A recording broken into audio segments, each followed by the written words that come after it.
நைட்ல 1 மணிக்கு டீ சாப்பிடறதுக்காக வெளியில போற ஒரே கேங் நாங்க தான் நண்பர்களே. வணக்கம் மக்களே, welcome to another beautiful vlog. 325 நாள் 325 vlog சேலஞ்சில் இன்னைக்கு நாள் 36. இந்த மாதிரி சந்தர்ப்பத்துல தான் ரொம்ப வளர்ந்துட்டணும்னு எனக்கு தோணும். காலையில எந்திரிச்சதும் வெளியே சின்னதா ஒரு வேலை இருந்துச்சு. அதனால நானும் மாப்பிளையும் அதை பார்க்கறதுக்காக வெளியில போயிட்டு வந்தோம். வர்ற வழியிலேயே இன்னைக்கு நாளோட மொதல் டீயை சாப்பிட்டேன். நம்ம இஞ்சி டீ கடை இல்லாதது ரொம்ப இழப்பா இருக்கு நண்பர்களே. வேற எங்க சாப்பிட்டாலும் பிடிக்கவே மாட்டேங்குது. அடிக்கிற வெயிலுக்கு எப்பா இனிமே எங்கேயுமே வெளியிலேயே போக கூடாதுங்கிற மாதிரியே இருக்கு. அதனால இன்னைக்கு ஆஃப்டர்நூன் பூரா வீட்லயே டேராவை போட்டோம். சாயங்காலமா நம்ம டான்சர் நண்பர் வந்திருந்தாங்க. சரி வெளியேயும் போக முடியலன்னு வீட்லயே உட்காந்து ட்ரூத் ஆர் டேர் கேம் விளையாடிக்கிட்டு இருந்தோம் நண்பர்களே. நாங்க சொன்ன ட்ரூத் எல்லாம் வெளியில சொல்ல முடியாது. டேர வேணும்னா கொஞ்சம் கொஞ்சம் காமிக்கிறேன், பாத்துட்டு வாங்க.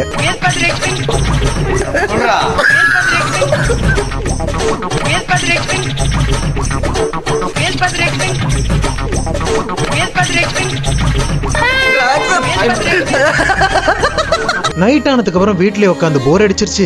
வாங்க ஜாலியா ஒரு டிரைவ் போயிட்டு டீ சாப்பிட்டு வரலாம்னு கிளம்பிட்டோம் நண்பர்களே. முதல்ல நம்ம ஏரியாவிலே இருக்கிற ஒரு கடையில டீ கிடைக்குமான்னு பார்த்தோம். ஆனா அந்த டைம்ல டீ கிடைக்கவில்லை. பாதாம் பால் மட்டும் தான் இருக்குன்னு சொல்லிட்டான். எங்க பசங்க எல்லாம் என்ன மாதிரியே டீ பைத்தியங்க வேற. குடிச்சா நல்ல டீ தான் குடிப்போன்ட்டு விட்ரா வண்டி அண்ணா நகர் ராம்ஸுக்குன்னு போரூர்ல இருந்து அண்ணா நகர் ராம்ஸ் வரைக்கும் வண்டி ஓட்டிட்டு போனாங்க ஒரு டீக்காக. இந்த டைம்ல எங்கடா கிரௌட் இருக்க போது ஜாலியா போய் குடிச்சிட்டு வரலாம்னு பார்த்தா 1:30 மணிக்கு அவ்வளவு பெரிய லைன் நிக்குதுங்க. இந்த அன்டைமுக்கு கை குழந்தையெல்லாம் தூக்கிட்டு வந்திருந்தாங்க வேற. வெயிட்டிங்ல நின்னுகிட்டு இருக்கும் போதே அந்த கார் டிவைடர் மேல பாட்டுன்னு வந்து விட்டாங்க வண்டியை. நேத்து வீடியோல சொன்ன மாதிரி இப்பெல்லாம் ஒரு டீ பத்தவே மாட்டேங்குது நண்பர்களே. அதனால பேசிக்கிட்டே 2வது டீ லைன்ல நின்னு வாங்கி குடிச்சோம். இந்த ப்ரோவை லைன்ல நிக்கும் போது மீட் பண்ணோம். ஒரு ஃபாலோ கொடுத்தாப்பல ரொம்ப நன்றி தலைவரே. ஒவ்வொரு ஃபாலோவரா கெஞ்சி கூத்தாடி சேர்த்துக்கிட்டு இருக்கேன் நண்பர்களே. நான் டீ குடிச்சுக்கிட்டே அப்படியே வண்டி பக்கத்திலேயே நின்று ரொம்ப நேரம் பேசிக்கிட்டு இருந்தோம். அப்புறமா சரி வீட்டுக்கு கிளம்பலான்னு கிளம்பிட்டோம். இந்த மொட்டை மாடி ஷாட் எடுக்கணும்னு எனக்கு ரொம்ப நாள் ஆசை. ஒரு வழியா எனக்கு ரோடு ஃப்ரீயா இருக்கும் போதே அதை எடுத்துட்டேன் நண்பர்களே. நான் ஷூட் பண்ணிட்டு போறதை பார்த்துட்டு பின்னாடி வண்டியில வந்த பசங்க நிறைய சர்க்கஸ் வித்தையெல்லாம் காட்டிக்கிட்டு வந்துட்டு இருந்தாங்க. மொட்டை மாடியில நின்னு பாட்டு கேட்டுக்கிட்டே இந்த மூஞ்சில காத்து பட வர்ற சுகம் இருக்கே,